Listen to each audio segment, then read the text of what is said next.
तो आज का हमारा टॉपिक है यूनिट 7 अप्लाइड फिजिक्स 2 का मॉडर्न फिजिक्स। ठीक है, इसमें हमारा पहला टॉपिक ही आपका है एनर्जी लेवल्स ऑफ एटम।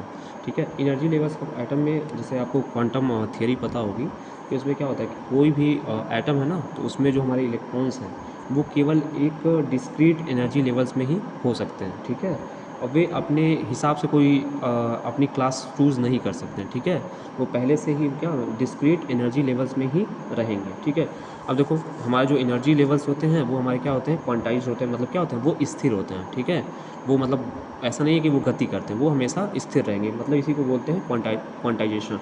ठीक है, ये हमारे क्वांटाइज्ड होंगे। और एनर्जी लेवल्स जैसे आप देखते भी होंगे, इसको हम E1 E2 E3 ऐसे हम डिनोट करते हैं। ठीक है, तो हमारे जो सिलेबस में हमको ग्राउंड स्टेट, एक्साइटेड स्टेट और मेटा स्टेबल स्टेट के बारे में देखना है। Meta stable state. अब देखो इसको समझने के लिए हम क्या करते हैं, एक हम एनर्जी लेवल डायग्राम बनाते हैं। जैसे मान लेते हैं हमारा सबसे एनर्जी जो हमारा है E1 इधर है, इधर हमारा कहीं मान लो यहाँ बीच में हमारा एक E2 है, फिर हमारा E3 है। ठीक है, E1 है, E2 है, E3, ये हमारा एनर्जी लेवल डायग्राम है, लेवल डायग्राम। ठीक है, इसमें क्या है, ये हमारा जो है एनर्जी को दिखा रहा है।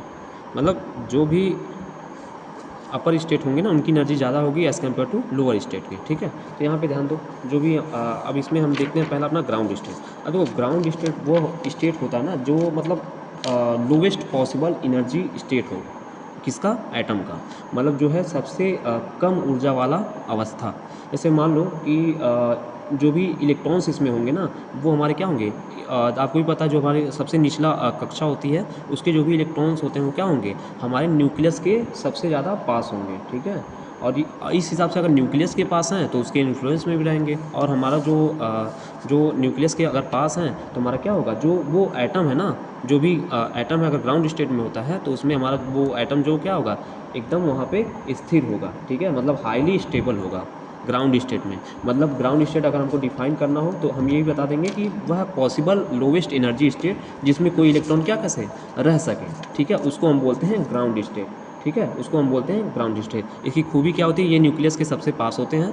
ठीक है, और दूसरा चीज़, अगर ग्राउंड स्टेट एटम है कोई तो वो हमारा सबसे ज़्यादा स्टेबल एटम्स होगा। ठीक है, और इसमें आपको एक बात ध्यान रखनी है कि जो इस स्टेट में जो हमारा ग्राउंड स्टेट है, ठीक है, ग्राउंड स्टेट में हमारे जो इलेक्ट्रॉन्स होंगे ना, वो मतलब कोई भी ट्रांजिशन नहीं करते, इस वजह से कोई भी रेडिएशन नहीं इमिट करते हैं।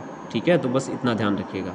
अब देखो आपको पता है कि जो हमारे ग्राउंड स्टेट के इलेक्ट्रॉन्स हैं, अगर उनको हम क्या करें, एनर्जी बाहर से एनर्जी दें, जो कि एनर्जी का फॉर्म क्या हो सकता है, या तो हमको उसको हीट एनर्जी दे दें, या फिर लाइट, उसमें लाइट हम वहाँ पे उस इलेक्ट्रॉन पे क्या करें, लाइट जो है जो फोटॉन्स के रूप में चल रही है उसकी बमबारी करवा दें, या फिर हम क्या करें उसको इलेक्ट्रिक एनर्जी दे देंगे। तो होगा क्या कि कुछ इलेक्ट्रॉन जो है हमारे ग्राउंड स्टेट से यहाँ जो अपर लेवल का स्टेट है उसमें पहुँच जाएंगे। ठीक है, यहाँ पे हमारे इलेक्ट्रॉन पहुँच जाएंगे।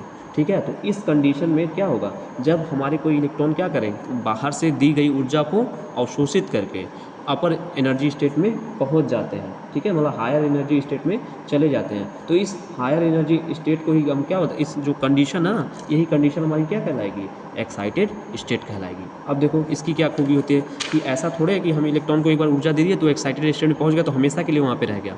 ठीक है, ये क्या होता है, अनस्टेबल स्टेट होता है। जैसे अभी हमने ग्राउंड स्टेट के बारे में बताया था, वो हमारा स्टेबल था।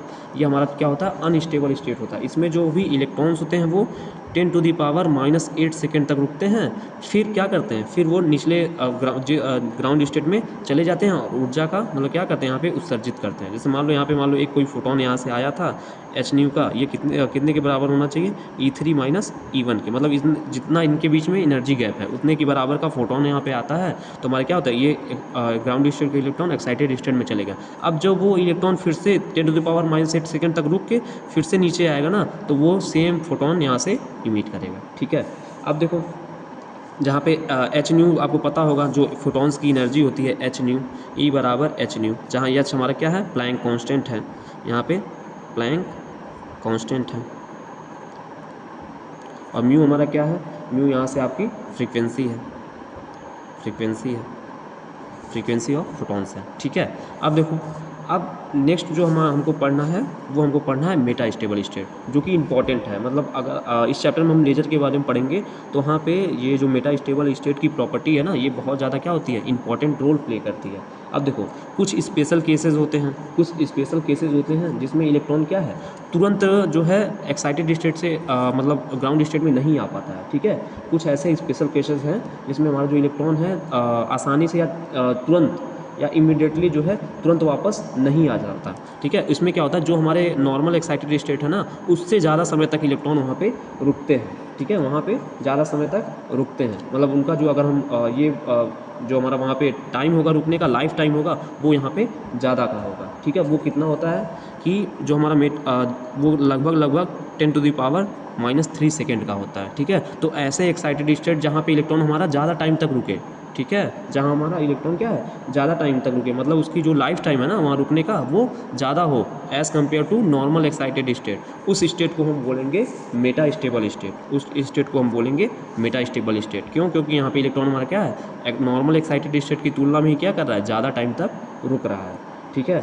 अब देखो, ये जो इसकी विशेषता है ना, जो इसकी प्रॉपर्टी है, ये हमारा जो लेज़र हम आगे में पढ़ेंगे तो वहाँ पे क्या करेगा, बहुत ही इंपॉर्टेंट रोल प्ले करती है। क्यों? क्योंकि जैसे हमको लेज़र अभी हम आगे पढ़ाएंगे भी, तो लेज़र में क्या होता है कि हमारे एक्साइटेड स्टेट में ज़्यादा इलेक्ट्रॉन्स होने चाहिए as compare to ground state, जिसको हम पॉपुलेशन इन्वर्जन भी बोलते हैं, ठीक है। तो ये जो एक्शन है वो होना चाहिए। तो लेज़र एक्शन में हमारा जो मेटा स्टेबल स्टेट है वो बहुत ज़्यादा क्या करेगा, हमारा इंपॉर्टेंट रोल प्ले करेगा, ठीक है। तो ये आज हमने देखा था ग्राउंड स्टेट, एक्साइटेड स्टेट और Meta stable state. Next turn पे हम देखेंगे स्टिमुलेटेड अब्जॉर्प्शन, स्टिमुलेटेड इमिशन और स्पॉन्टेनियस इमिशन के बारे में। Thank you.